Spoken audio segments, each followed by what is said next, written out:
Hola amantes del suspenso. Bienvenidos a su canal una vez más.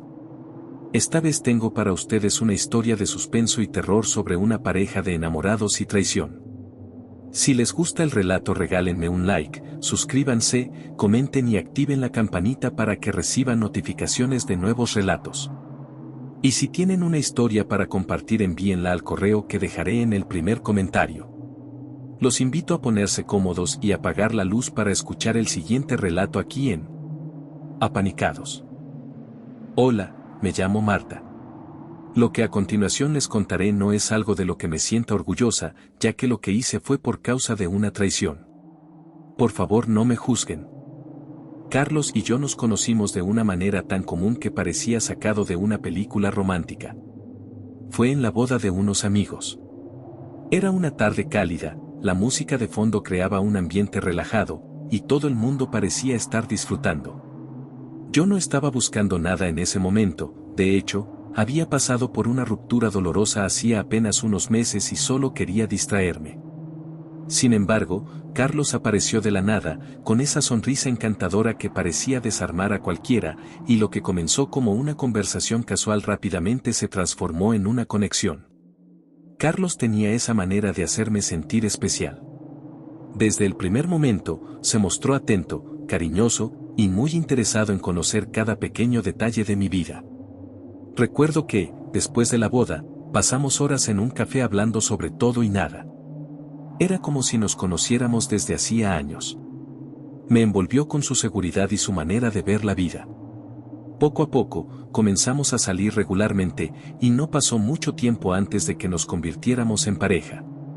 La relación avanzó rápidamente, parecíamos el uno para el otro, perfectos desde fuera. Nos mudamos juntos al cabo de un año y todo parecía ir de maravilla. Los primeros 3 años fueron increíbles. Carlos era todo lo que había deseado en una pareja. Era cariñoso, detallista y siempre estaba ahí para mí. Recuerdo las tardes que pasábamos paseando por la Roma, tomando café en pequeños locales mientras hablábamos de nuestros sueños y planes para el futuro. La gente nos veía y pensaba que éramos la pareja perfecta. Y durante un tiempo, lo fuimos. Hablábamos de casarnos, incluso comenzamos a hacer planes para nuestra boda. Me imaginaba envejeciendo a su lado, construyendo una vida juntos. Sin embargo, como todas las relaciones, la nuestra también comenzó a tener grietas. El trabajo de Carlos en una empresa de publicidad lo mantenía ocupado y empezó a pasar más tiempo fuera de casa. Al principio, lo entendía, después de todo, ambos teníamos nuestras carreras y queríamos crecer profesionalmente. Pero con el tiempo, sus ausencias comenzaron a ser más frecuentes y su actitud cambió. Ya no era el mismo hombre cariñoso de quien me había enamorado.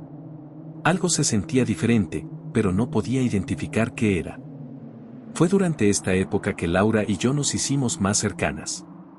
Ella trabajaba conmigo en la agencia de viajes y rápidamente nos convertimos en mejores amigas. Laura era todo lo que yo no era, era extrovertida, siempre sonriendo, y con una confianza arrolladora. Me confiaba sus problemas, y yo le confiaba los míos.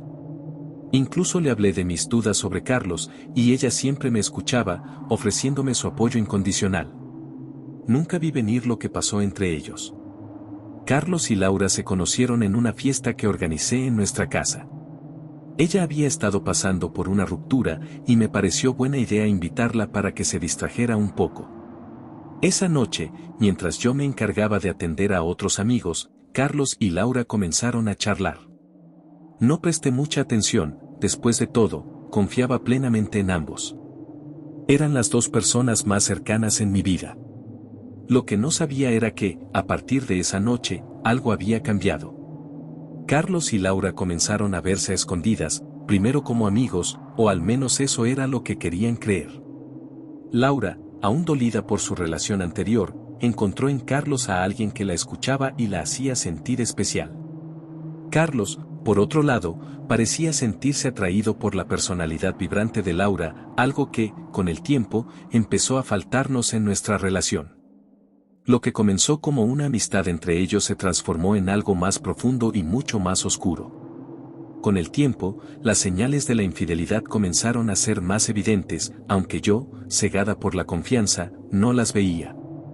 Las risas compartidas entre ellos cuando venía a visitarme a la oficina, los mensajes que se enviaban a escondidas y las excusas que Carlos empezaba a darme sobre sus largas jornadas laborales. Todo estaba ahí, pero yo no quería aceptarlo. El golpe final llegó el día en que descubrí las fotos en la nube. Estaba en la oficina, revisando algunos archivos cuando vi una notificación de la cuenta vinculada de Carlos. Decidí abrirla, y lo que encontré me destrozó. Fotos de ellos dos, abrazados, riendo, besándose, en lugares que yo conocía, en lugares que habíamos compartido juntos. Mi corazón se detuvo, mi mente se nubló y una sensación de asco y traición se apoderó de mí. Me quedé sentada en mi escritorio, incapaz de moverme, sintiendo como todo mi mundo se desmoronaba a mi alrededor. Las lágrimas cayeron silenciosas mientras intentaba asimilar lo que acababa de descubrir. Carlos, el hombre con el que había planeado pasar el resto de mi vida, me había traicionado con la persona en la que más confiaba. Esa noche no pude dormir. Las imágenes de ellos dos juntos no paraban de repetirse en mi mente. Me sentía destrozada, vacía. El odio y la rabia comenzaron a crecer en mi interior, y fue entonces cuando tomé la decisión de ir al mercado de Sonora de la Ciudad de México. El mercado de Sonora era un lugar que siempre había evitado. Desde pequeña, había escuchado historias sobre las brujas y los hechizos que se practicaban allí, pero nunca había prestado mucha atención. Sin embargo, en ese momento de desesperación, parecía la única opción. No me importaba el costo, solo quería venganza. Llegar al mercado fue una experiencia surrealista. El lugar estaba lleno de olores intensos, mezclando incienso con hierbas desconocidas. Los puestos vendían todo tipo de objetos místicos, velas, amuletos, figuras de santos y demonios. Sentía como si estuviera entrando en un mundo paralelo, uno donde lo imposible se hacía realidad. Encontré a una anciana sentada detrás de un pequeño altar. Sus ojos oscuros y penetrantes parecían saber exactamente por qué estaba allí. Le conté mi historia, sobre Carlos y Laura, sobre su traición y sobre cómo no podía soportar que siguieran juntos. La anciana me escuchó en silencio, asintiendo de vez en cuando. «Puedo ayudarte», dijo finalmente, «pero debes entender que todo hechizo tiene un precio». Asentí, dispuesta a cualquier cosa. Quería verlo sufrir, quería que su amor se desmoronara como el mío lo había hecho. El ritual fue algo que jamás olvidaré. La anciana me pidió objetos que les pertenecieran, una camiseta de Carlos y una pulsera de Laura. Luego, comenzó a recitar unas palabras que no entendía mientras quemaba los objetos en un cuenco de barro. El aire en la habitación se volvió pesado, sofocante, y una sensación de malestar comenzó a apoderarse de mí. «Ahora, su amor se convertirá en maldición», dijo la anciana con voz firme. «Lo que comenzaron con deseo, terminará en dolor». Salí del mercado sintiéndome aliviada, como si hubiera liberado una carga. Pero lo que no sabía era que la verdadera pesadilla apenas comenzaba. Los primeros días después del hechizo, las cosas entre Carlos y Laura parecían normales. Sin embargo, pronto comenzaron a notar los efectos de lo que había hecho. Carlos se volvió cada vez más distante y desconfiado con Laura, como si algo en su interior lo atormentara. Comenzó a tener pesadillas, despertándose en mitad de la noche sudando, hablando de sombras que lo acechaban. Laura, por su parte, empezó a experimentar un miedo irracional, una sensación de que algo terrible estaba por suceder. Con el paso del tiempo, su relación se volvió insoportable. Lo que antes era pasión y deseo, ahora era desconfianza y odio. Se peleaban constantemente, y Carlos comenzó a evitarla, diciendo que ya no soportaba estar cerca de ella. Laura, en su desesperación, intentó aferrarse a él, pero algo oscuro había invadido su relación. Carlos me llamó una noche, rogándome que lo escuchara. No sabía qué estaba pasando, pero me dijo que se sentía atrapado, como si algo lo estuviera consumiendo por dentro. Laura también estaba al borde del colapso, paranoica y convencida de que alguien o algo los estaba maldiciendo.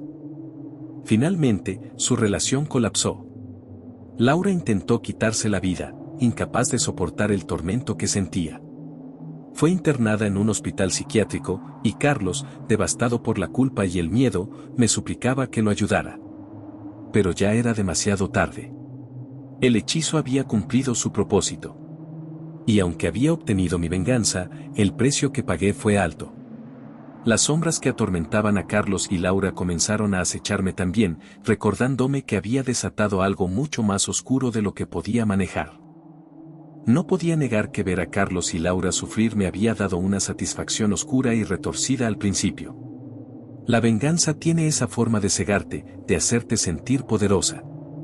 Pero con el tiempo, esa sensación empezó a cambiar, volviéndose algo más inquietante, algo que se sentía mal. Los días pasaron, y en lugar de sentirme liberada, comencé a experimentar una sensación constante de inquietud, como si algo oscuro se hubiera quedado conmigo después de aquel ritual en el mercado de Sonora. Era como si, al buscar la maldición para ellos, también hubiera abierto una puerta hacia mi propia condena. Laura fue la primera en sucumbir. Después de su intento fallido de quitarse, había sido internada en un hospital psiquiátrico, pero algo en ella ya no estaba bien. Perdió completamente el control de su mente, sus ojos siempre estaban abiertos, dilatados, viendo algo que nadie más podía ver. Los médicos decían que sufría de alucinaciones severas, pero yo sabía algo mejor. Sabía que lo que veía no era solo producto de su mente, eran las mismas sombras que había traído a su vida con aquel hechizo. Una noche, decidí ir a visitarla. No sabía por qué lo hacía. Quizá, en el fondo, necesitaba ver con mis propios ojos lo que le había hecho. El hospital estaba frío, lúgubre, con las luces parpadeando débilmente en los pasillos. Cuando llegué a su habitación, me encontré con una mujer que no reconocía. Laura estaba sentada en la esquina, balbuceando para sí misma, sus manos temblorosas se aferraban a su cabello, que había empezado a caerse en mechones. «Las sombras», gritaba una y otra vez. No puedo escapar de ellas. Me acerqué lentamente, sintiendo una punzada de culpa atravesar mi pecho. Pero era más que eso, era terror. El terror de saber que esas sombras no solo la acechaban a ella. Cuando sus ojos me miraron por primera vez, vi algo que no esperaba, ella me reconoció. Una pequeña chispa de cordura pareció brillar en sus pupilas por un breve momento. «Tú las trajiste, Marta, nos condenaste a todos». Salí de allí temblando, con el peso de sus palabras en mi mente. ¿Podía ser cierto? ¿Realmente había desatado algo que no solo los afectaba a ellos, sino también a mí? Mientras Laura se hundía en su locura, Carlos se encontraba atrapado en su propio infierno. Los días posteriores a nuestra última conversación telefónica lo habían desgastado completamente. Él ya no era el hombre que conocí, el hombre con el que soñé compartir una vida.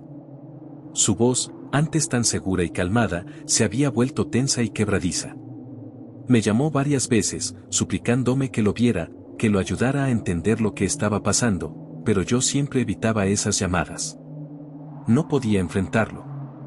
No quería ver en qué se había convertido. Finalmente, un día, la curiosidad o tal vez la culpa me vencieron. Acepté encontrarme con él. Nos citamos en un café en la Condesa, un lugar donde solíamos ir cuando éramos felices, cuando todo era más sencillo. Al llegar, no pude reconocerlo. Estaba demacrado, con ojeras profundas bajo sus ojos inyectados de sangre. Sus manos temblaban mientras sostenía la taza de café. «Marta, algo está mal, muy mal», me dijo con la voz entrecortada. «No puedo dormir, no puedo pensar. Siento que algo me sigue. Las sombras, las veo en todas partes. Las veo incluso ahora». Su voz se quebró, y por primera vez, sentí el verdadero terror reflejado en sus ojos. Este no era el Carlos que alguna vez amé.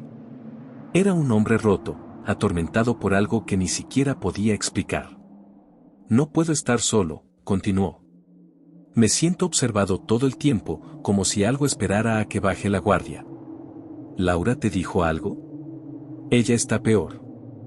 Dice que tú sabes lo que está pasando, que tú eres la causa de todo esto». Sus palabras me golpearon como un puñal. Sabía que tenía razón, pero no podía decírselo. No podía confesarle que había sido yo quien había desatado todo. A pesar de lo que había hecho, aún lo amaba de alguna manera, pero mi odio, mi deseo de venganza, me habían llevado demasiado lejos. Nos despedimos esa tarde, y algo en su mirada me dijo que no lo volvería a ver. Carlos había llegado al límite de su cordura, y las sombras lo acechaban más cerca que nunca. No lo supe hasta días después, pero esa misma noche, Carlos desapareció. Nadie volvió a saber de él. La policía lo buscó, pero nunca encontraron su cuerpo, solo su auto abandonado cerca de un parque. Algunos decían que se había ido del país, otros que simplemente se perdió en su propia locura. Yo sabía que las sombras lo habían atrapado, igual que a Laura. Las sombras me persiguen a mí también. Con Laura internada y Carlos desaparecido, pensé que finalmente tendría paz, que la maldición se había consumado en ellos dos. Pero me equivoqué. Muy pronto, las mismas sombras que habían destruido sus vidas comenzaron a manifestarse en la mía. Comenzó con pequeños detalles. Las luces de mi apartamento parpadeaban sin razón aparente, ruidos extraños se escuchaban por la noche, susurros que parecían provenir de rincones oscuros. Al principio, intenté ignorarlo, pensando que todo era producto de mi mente culpable. Pero con el tiempo, las manifestaciones se volvieron más intensas. Las sombras, esas mismas sombras que Laura y Carlos habían descrito, ahora también me seguían a mí. Recuerdo una noche en particular, cuando estaba sola en mi departamento. La sensación de ser observada era tan intensa que me sentí obligada a mirar a cada esquina, a cada rincón. Las luces parpadearon una vez más, y en ese momento, vi una figura oscura, más alta que cualquier ser humano, de pie en la esquina de mi habitación. No tenía rostro, pero sentía su mirada fija en mí. Me congelé de terror. No podía moverme, no podía gritar. Solo podía observar cómo esa sombra se acercaba lentamente. Cerré los ojos, esperando que todo terminara, pero cuando los volví a abrir, la figura había desaparecido. Sin embargo, el miedo permaneció. Esa fue solo la primera de muchas noches de terror. Con cada día que pasaba, las sombras se volvían más presentes, más audaces. Sabía que mi destino estaba sellado. Lo que había desatado no solo había destruido a Carlos y Laura, también me había condenado a mí. Ahora, era yo la que vivía en constante pánico, sabiendo que las sombras siempre estaban ahí, esperando. Ya no podía dormir, ya no podía vivir con normalidad. Cada vez que intentaba escapar, las sombras me seguían, susurrando, que yo había traído todo esto sobre nosotros. Un día, en un intento desesperado, volví al mercado de Sonora, buscando a la misma bruja que me había ayudado. Le supliqué que revirtiera el hechizo, que detuviera las sombras. Pero ella solo me miró con frialdad y me dijo lo que ya sabía. No hay vuelta atrás, niña. El mal que desataste no puede ser contenido. Ahora, te pertenece. Carlos nunca fue encontrado, y Laura murió en el hospital psiquiátrico unas semanas después, consumida por su locura. Y yo, ahora, vivo con el peso de lo que hice. Las sombras no me dejarán en paz, lo sé. Sé que llegará el día en que finalmente me alcancen, cuando ya no pueda huir más. Y cuando eso ocurra, me consumirán, igual que hicieron con ellos. El precio de mi venganza fue mucho más alto de lo que jamás imaginé. Ahora, mi única esperanza, es que Dios pueda perdonarme.